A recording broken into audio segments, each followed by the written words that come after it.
Forget what the soothing timbre of Richard Attenborough's Planet Earth narration would have you believe. Because sometimes nature misses the mark and delivers a rare oddity that makes the rest of us say, WTF? Backing up the claim that wildlife is surprisingly metal AF, a 2016 discovery of a two-headed fawn recently became the first known case of a conjoined two-headed white-tailed deer brought to full-term gestation and delivered.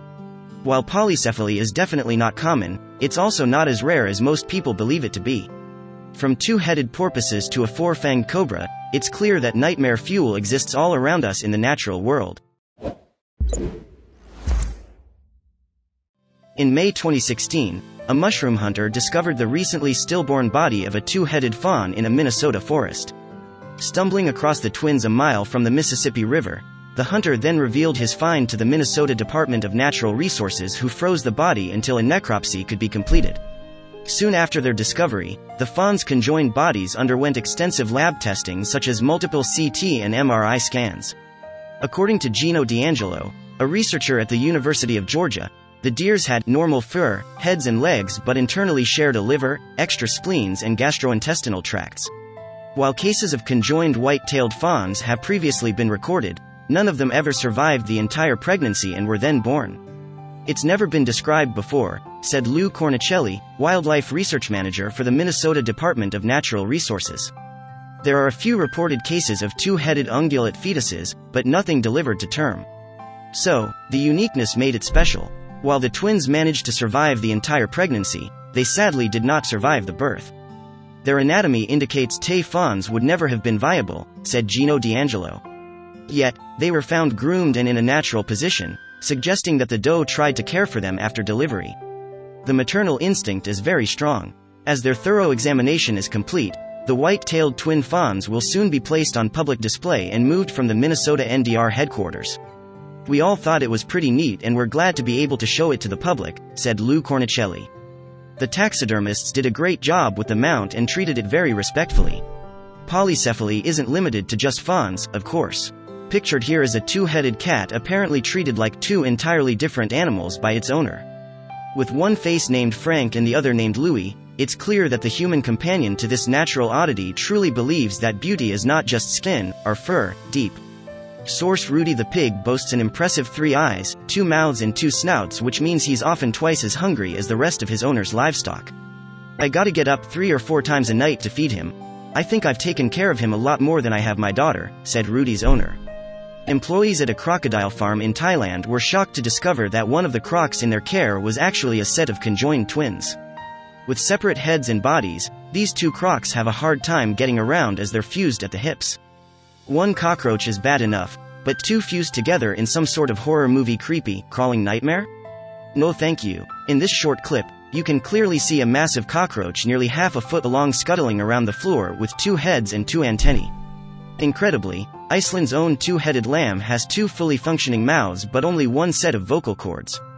As it opens its mouth to bleat, sound escapes from only one head as both struggle to catch a breath, fighting against the immense pressure of their constrained airways. If you enjoyed this story, then wait for our next story starting in 10 seconds.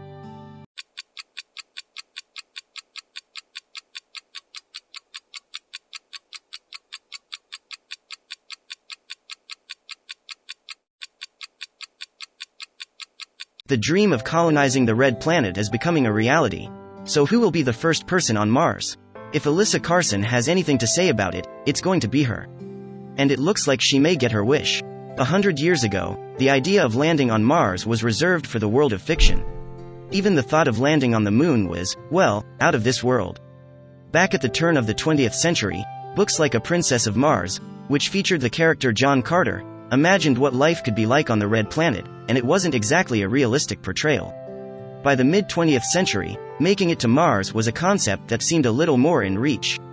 Missions that would involve actual human beings, not just satellites or rovers, began in the 50s, with plans set for 10 to 30 years out at a time. Actually, there have been 64 planned manned missions to Mars since humans could conceptualize getting there. Missions range from small scientific expeditions to larger group visits to, most recently, the permanent colonization of the planet. Like the energy needed to transfer between planetary orbits. For trips between Earth and Mars, the lowest energy intervals happen every 26 months, so missions are planned to launch during these time periods. Which means that even in these 26-month low-energy windows, energy still varies. And the lowest amount needed for travel actually only occurs every 15 years or so. The next low-energy launch window we'll see isn't going to happen until 2033. 2. Become an actual adult. Because this teenager is determined to be the first person on Mars. Can you remember what you were doing when you were 17? We're willing to bet it isn't nearly as impressive. I first got interested in going to Mars when I was 3 years old, she says. I do everything that every other normal kid does, except on the side I'm training to become an astronaut and go to Mars. You can thank the Backyardigans' 2006 episode, Mission to Mars, for the inspiration. Carson asked her father if anyone had ever been to Mars after seeing the episode, and he told her that the trip to Mars would belong to her generation. Carson started studying everything she could on the red planet. She watched countless videos of rovers landing there, and she put up an enormous map of Mars on her bedroom wall. Beats a One Direction poster, if you ask us. It was there that she won her first award, the Right Stuff Award. And it wasn't just any old award that 8-year-old Carson won. The Right Stuff Award is the highest honor you can receive at space camp. From Huntsville, Alabama, which she attended 11 times, Carson headed to Izmir, Turkey, and then to Laval, Canada. She's officially the first person to have attended all of NASA's space camps in the world. It involves visiting all 14 of NASA's visitor centers and space shuttles. Guests can collect commemorative stamps, as well as earn discounts and special offers on retail merch and admission to visitor centers across the country.